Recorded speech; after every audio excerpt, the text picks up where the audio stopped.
pinakatanyag na bantayog ni Dr. Jose Rizal ay matatagpuan dito sa Luneta Park. Dahil dito mismo sa aking lugar na kinatatayuan ay binaril siya noong ika-30 ng Disyembre 1896.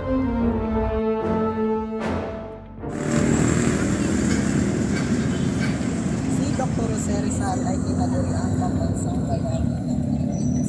At sa Pilipinas, meron siyang 118 monumento. At ang pinakatanyag ng monumento ay matatagpuan sa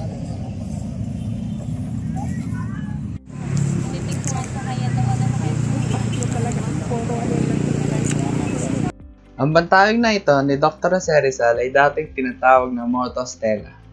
Ay ginawa ng isang Swiss sculptor na si Richard Quisling noong panahon kung kailan sinakop tayo ng mga Amerikano.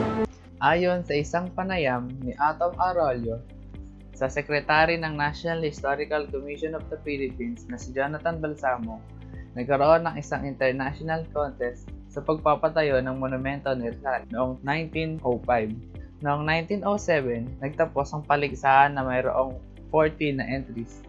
Ang nanalo doon ay mula sa Italia kay Carlos Nicolai. Ngunit nagkaroon ng technicality at mga issue na hindi siya nakapagbayad ng kailangan para sa kontrata. Dahil dito, nanalo si Richard Quisling na nagkamit ng ikalawang gantimpala. Noon, maraming Pilipino ang hindi nagustuhan ang monumentong ito ni Dr. Jose Rizal dahil sa masyado daw itong simple. Ngunit kung titingnan nating mabuti at malapitan, hindi lang si Rizal ang makikita sa monumento. Mayroon isang inay, anak, nagbabasa, at elemento gaya ng halaman. Ang simbolismo noon ay pinapaalala sa atin na hindi lang si Rizal ang ating pambansang bayani, kundi ang iba't iba pang mga tao na nasa paligid nito. Monumento ni Dr. Jose Rizal na matatagpuan dito sa Luneta Park, meron siyang mga iba't iba pang monumento na may iba't ibang hugis at itsura na matatagpuan din sa iba't ibang parte ng Pilipinas. Lingid sa kaalaman ng lahat, hindi ang monumento ni Rizal sa Luneta ang pinakaunang naitayo upang itanghal ang kanyang kabayanihan. Dahil sa Daet Camarines Norte matatagpuan ang kauna-unahang bantayog ni Rizal na itinayo bago pa man sakupin ng Amerikano ang kanilang lalawigan. Sa ilalim na bahagi ng monumento ni Rizal, itinatampok sa dalawang gilid nito ang dalawang nobelang ginawa niya, ang Noli Me Tangere at El Filibusterismo. At sa isang gilid ay ang pangalan ni Morga, ang sumulat ng Sucesos de las Islas Filipinas, na naging inspirasyon ni Rizal sa pagsulat ng kanyang mga nobela.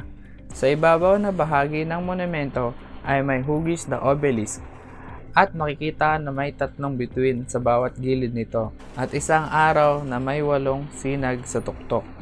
Ito ay mga simbolo ng mga katipunerong nakipaglaban para sa kalayaan ng Pilipinas na gayon ding makikita natin sa watawat ng Pilipinas.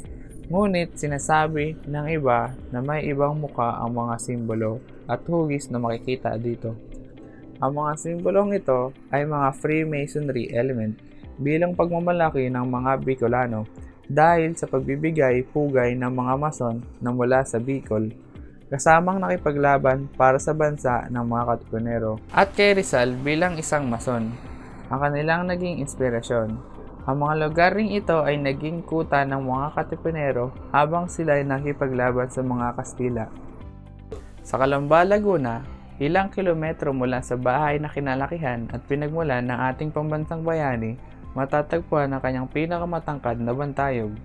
May height itong 22 feet bilang simbolo sa 22 na lengguwahe at dialect na ginagamit ni Rizal. At nakatayo sa ibabaw ng isang podium na may taas na 15 hakbang bilang simbolo sa pagpapatayo nito noong ika-15 dekada niyang araw nang siya ay isilang. Mapapansing may bit-bit na libro si Rizal. Sinisimbolo nito ang kanyang obra bilang pagsasakripisyo ng kanyang buhay. Ang monumentong ito naman ni Rizal ay matatagpuan sa Catbalogan, Samar. Ang may pinakakakaibang itsura at pinakanakapagtataka sa lahat. Dahil ang monumentong ito ni Rizal ay nakapatong sa kanyang bust sa ibabaw ng 2 nobelang kanyang isinulat.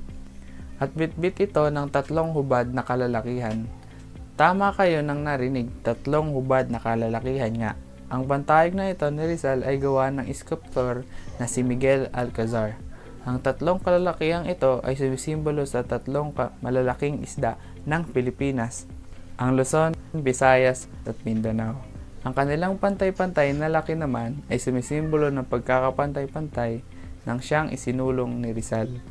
At kung bakit nakahubad, ito ay dahil gaya ng konsepto ng oblasyon ng UP, ang pag-aalay ng sarili para sa bayan. Sa probinsya naman ng Iloilo ay may 2 monumento ni Rizal na makikita. Sa may Zaraga, Iloilo, makikita sa harap ng munisipyo ang isang monumento ni Rizal na kakaiba. Dahil ang rebultong ito ni Rizal ay nakaupo. Kwento ng istorya na si Attorney Rex S. Salvilla sa kanyang vlog post, idinisenyo daw ito ng dating alkalde bilang simbolo ng pagpapahalaga at pagsulong ni Rizal sa kapayapaan ng Pilipinas. Ang isa namang bantayog ni Rizal na matatagpuan sa gitna ng Plaza Libertad ay nakatayo, nakaharap, nakataas ang kaliwang kamay at itinuturo ang sumisikat na araw sa Pilipinas. Kung kaya tuwing alas 7 ng umaga ay nagtitipon-tipon ang mga Ilonggo rito upang magsagawa ng flag ceremony. Nakatalikod rin ang mga rebultong ito ni Rizal sa mga obra ng Kastila. Ang simbahan ng San Jose del Placer, simbolo ng pagtalikod ni Rizal sa paniniwala ng simbahang Katoliko noong panahon ng Kastila. Dahil sa Public Commission Act No. 243 noong September 1901 na pinahintulutan ang pagpapatayo ng mga monumento bilang paggunita sa ating pambansang bayani. Naging tampok din sa iba't ibang lalawigan ang pagpapatayo nito at hindi lang ito dito nagtatapos iyon. Dahil sa ibang bansa ay may mga monumento din si Rizal na makikita bilang pagkilala sa kanya dahil binisita niya ang mga bansang ito. Sa Madrid, Spain, tampok ang bantayog ni Rizal na katulad ng kanyang monumento na matatagpuan sa Luneta Park bilang pagkilala sa kanyang matagal na paninirahan sa Espanya habang siya ay naglalakbay. Sa mga bansang Japan at USA ay makikita ang kanyang bust. Sa Hong Kong, Germany at London naman ay makikita ang kanyang mga plaque at bronze medallion na may pangalan ni Rizal. Ang kasamang nakasulat at kung ano ginawa niya sa bansang iyon, pati ang oras ng kanyang dating at pag-alis. Nagkalat man sa iba't ibang lugar ang monumento ni Gato C. Rizal, wala nang mas gaganda pa kung ang kanyang gawa ay nakatatak sa ating puso't isipan, kagaya ng kanyang katagang ang kabataan ng pag-asa ng bayan, ay magagawa din nating ipaglaban ang kalayaan ng Pilipinas laban sa mga namumunong mapagsamantala.